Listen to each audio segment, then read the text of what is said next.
What if I told you that one of the wealthiest cities in the world is also home to one of the largest homeless crises in modern history? San Francisco, a city of billionaires and tech giants, is facing a shocking reality that no one wants to talk about. Today, we're diving into the truth about homelessness in San Francisco. And trust me, it's not what you think. San Francisco is often seen as a symbol of success, the home of Silicon Valley, innovation, and endless opportunity. The city is known for its picturesque views, the Golden Gate Bridge, and for being the epicenter of the tech industry. With global tech giants like Apple, Google, and Facebook headquartered nearby, it's a place where fortunes are made and billionaires are born. But just blocks away from multi-million-dollar homes, sleek tech offices, and fancy restaurants, a much darker reality exists. A reality that many San Franciscans and visitors are forced to ignore. Today, we are talking about the shocking truth about homelessness in San Francisco. Over the past several decades, the city has watched its homeless population soar, even as it boasts one of the highest budgets in the country for homelessness programs. The disparity between its wealth and the deep poverty found on its streets has only grown more stark and impossible to ignore. With billions of dollars being spent every year, why is the problem only getting worse? Why do we keep seeing more people living on the streets, under freeways, in tents, and in parks? How did it come to this, and more importantly, how can we fix it? That's exactly what we're diving into today. We'll be uncovering the true causes of this crisis, addressing the myths surrounding it, and exploring the solutions that could help end it once and for all. Stick around, because by the end of this video, you'll understand the shocking causes behind this crisis, the myths that are keeping it alive, and the real solutions we can push for to make a difference. Let's get started. The size of the crisis. Before we can understand why homelessness is so rampant in San Francisco, we need to grasp the sheer scale of the crisis. At first glance, San Francisco might seem like a place where homelessness is an outlier, a rare sight in a city of unparalleled wealth and innovation. However, the numbers tell a different story. On any given night in San Francisco, more than 7,000 people are homeless. And this number is not just a statistic. It's a real, palpable crisis unfolding in plain sight. But here's the kicker. Only 30% of those individuals came from outside the city. The majority of people living on San Francisco streets, in tents or in shelters, were born and raised here. They became homeless while living in the city, not after arriving here to find help or shelter. San Francisco isn't just a haven for those in need. Many of these people had deep roots in the community, families, jobs, and connections. Yet somehow they lost it all. This means that a significant percentage of the homeless population in San Francisco is a direct result of the city's inability to provide affordable housing, proper mental health services, and economic stability for its most vulnerable residents. The crisis didn't happen overnight. It's been building for decades, and its roots are intertwined with the skyrocketing cost of living in the Bay Area. In fact, San Francisco has one of the highest homelessness rates per capita in the country, and in terms of sheer numbers, it has one of the largest homeless populations of any U.S. city. But it's not just the raw numbers that should alarm you. It's the visibility. In neighborhoods like the Tenderloin, Soma, and Mission District, you can't walk a block without encountering someone living on the streets. It's not hidden, it's everywhere. People are living in makeshift shelters of tarps and blankets, under freeways and highway overpasses, and on sidewalks in broad daylight. These areas have become what some describe as tent cities, where the homeless population congregates in droves, trying to survive in the face of often extreme conditions. San Francisco isn't an anomaly, however. Across the U.S., homelessness is on the rise in cities like Los Angeles, New York, Seattle, and Portland. What makes San Francisco different, though, is the vast wealth that contrasts sharply with the abject poverty found just miles away. The city is home to more billionaires per capita than anywhere else in the world. Yet, just a few streets down, individuals are struggling to survive in a system that has failed to meet their needs. This contrast isn't just eye-opening.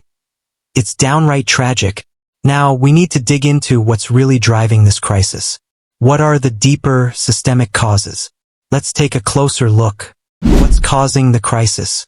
There are a lot of misconceptions about why people become homeless. Many people assume that addiction, mental illness, or personal choice are the primary causes. And while those factors do play a role for some individuals, they're not the root cause. The truth is, the primary driver of homelessness in San Francisco is the lack of affordable housing. It's as simple as that. Let's start with the cost of housing. In San Francisco, the average rent for a one-bedroom apartment is over $3,000 per month.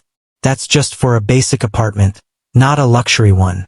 For someone earning minimum wage in San Francisco, it would take more than 3 full-time jobs just to afford rent.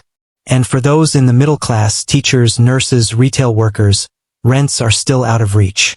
The idea that anyone working a regular job can afford to live in the city is a fantasy. It's a financial burden that many can't keep up with.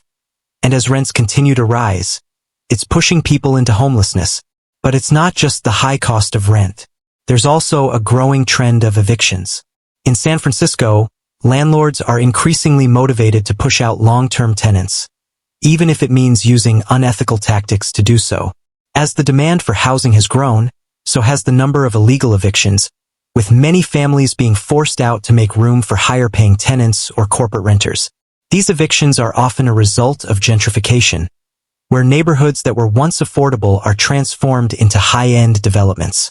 For many residents, losing their home is not a choice. It's the result of forces beyond their control. And let's not forget that the city has been slow to build new housing. Over the past several decades, San Francisco's zoning laws and stringent regulations have made it difficult for developers to build enough affordable housing to meet the city's growing demand. If new housing can't be built, the supply of homes remains stagnant while demand continues to rise. The result is a housing crisis that leaves thousands of people in the lurch.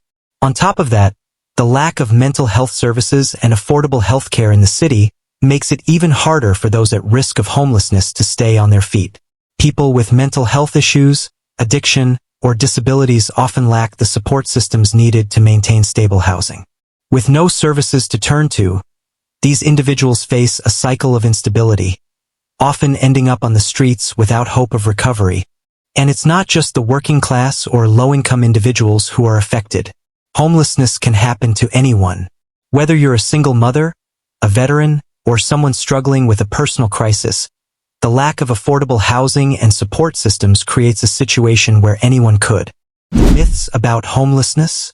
Now that we've talked about some of the root causes of homelessness in San Francisco, let's address some of the most common myths that people believe.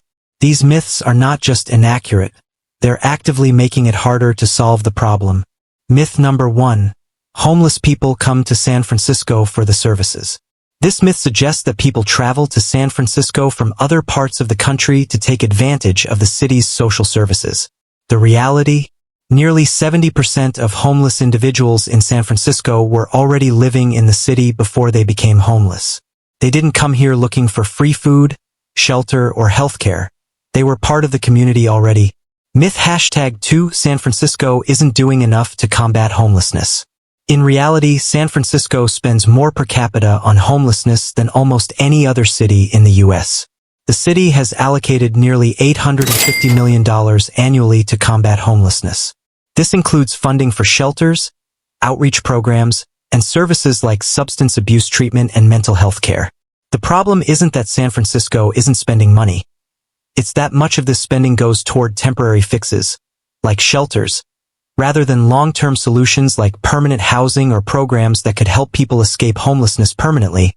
While shelters are important and necessary for those in immediate need, they are not the ultimate solution.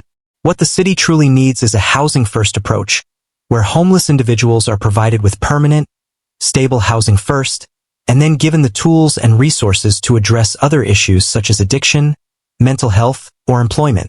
Programs like this have proven to reduce homelessness in cities like Houston, which saw a nearly 50% decrease in homelessness over the past decade by focusing on housing solutions first. Myth number 3. Homelessness is only about addiction or mental illness. Yes, mental health and addiction issues are factors for some individuals, but they are far from the primary cause of homelessness. The key issue is the lack of affordable housing. As we've already discussed, skyrocketing rents and the lack of available housing are pushing people out of their homes. In many cases, People fall into homelessness due to economic hardship, job loss, or family instability, none of which have to do with addiction or mental health problems. While these issues can exacerbate the problem, homelessness itself is mostly about the inability to find an affordable place to live. Myth number 4: homelessness is a choice. This is perhaps one of the most damaging myths. Many people believe that homeless individuals simply choose to live on the streets, that they don't want to work or be part of society. The truth is much more complex. For many, homelessness is not a choice, but a desperate consequence of systemic failures. People end up on the streets due to job loss, unaffordable housing, eviction, medical crises, or other factors completely out of their control. The decision to live on the streets is not a voluntary one. It's often a matter of survival. And with no stable income, no permanent shelter, and limited access to healthcare or support services, many homeless people feel they have no choice but to stay where they are. The human impact. Behind every number and statistic in this crisis, there are human lives, stories of loss, hope, resilience, and survival. Let's take a moment to share a few of these stories, because they remind us that homelessness isn't just an abstract problem. It's a crisis affecting real people. Take Maria, for example. Maria is a single mother who worked 2 jobs to make ends meet. But when the pandemic hit, everything changed. She lost her job, fell behind on rent, and soon after, she was evicted from her apartment. Maria and her 2 young children ended up in a shelter, living in a cramped space with other families in similar situations. Despite all her efforts, she hasn't been able to find a permanent place to live, and she worries every day about her family's future. For her, homelessness isn't just about survival. It's about finding hope and security for her children in a system that seems to offer no real solutions. Or think about James, a veteran who served his country, but now struggles with the mental scars of his time in combat. Diagnosed with PTSD, James found it nearly impossible to reintegrate into civilian life after his discharge. Without access to proper mental health services and a stable job, he found himself living on the streets. For years, James has cycled between temporary shelters and the streets, his life marked by instability and fear. He says that his experience in the military should have taught him how to survive, but nothing prepared him for the brutal reality of homelessness. These stories are far too common, and they highlight the human cost of this crisis.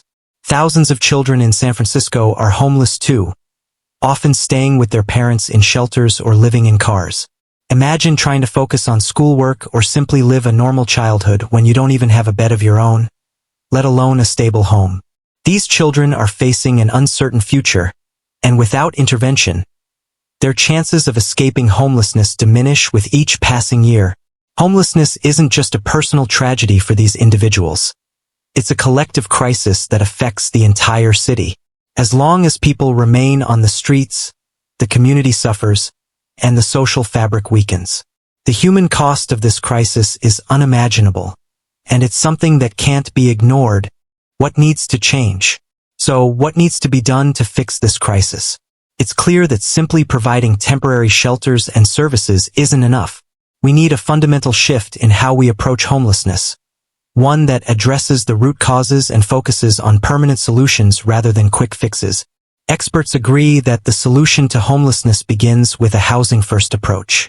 This strategy prioritizes getting people into stable housing before addressing other issues, such as addiction, mental illness, or employment. By providing a secure place to live, people are better able to focus on improving their lives.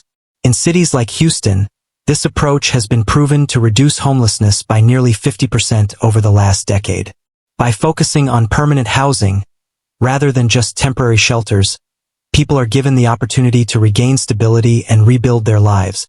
San Francisco needs to do more to build affordable housing. The city has been mired in zoning restrictions and red tape for years, which has prevented the construction of enough housing to meet the needs of its residents. It's time for city leaders to take bold action and cut through the bureaucratic obstacles that have held back affordable housing development for far too long. San Francisco needs to commit to building thousands of new affordable housing units to provide options for those in need. We also need to address the issue of evictions. There are far too many families being pushed out of their homes for no reason other than the fact that landlords can make more money by renting to wealthier tenants. Stronger protections for renters are essential to prevent this from happening. Landlords who illegally evict tenants or charge exorbitant rents need to be held accountable. Additionally, mental health services and addiction recovery programs must be expanded and made more accessible. Homelessness is often a result of untreated mental illness or addiction, and by providing more support services, the city can help people regain stability and get back on their feet. San Francisco also needs to invest in job training programs and education for those at risk of homelessness, to help them find sustainable employment and break the cycle of poverty. The good news is that there is hope. With the right leadership, resources, and commitment, homelessness in San Francisco can be reduced. But it requires all of us to take action, demand change from our elected officials, and push for policies that focus on permanent housing solutions and support services. Homelessness in San Francisco isn't just a crisis. It's a moral failure. It's a failure of a system that has allowed its most vulnerable citizens to fall through the cracks. But it's not hopeless. There is a path forward, and it starts with changing the way we think about homelessness. It starts with holding our leaders accountable and pushing for long-term solutions, not temporary fixes. What do you think San Francisco should do about homelessness? Let us know your thoughts in the comments below. If this video opened your eyes to the reality of homelessness in this city, please like, subscribe, and share it with someone who needs to hear this.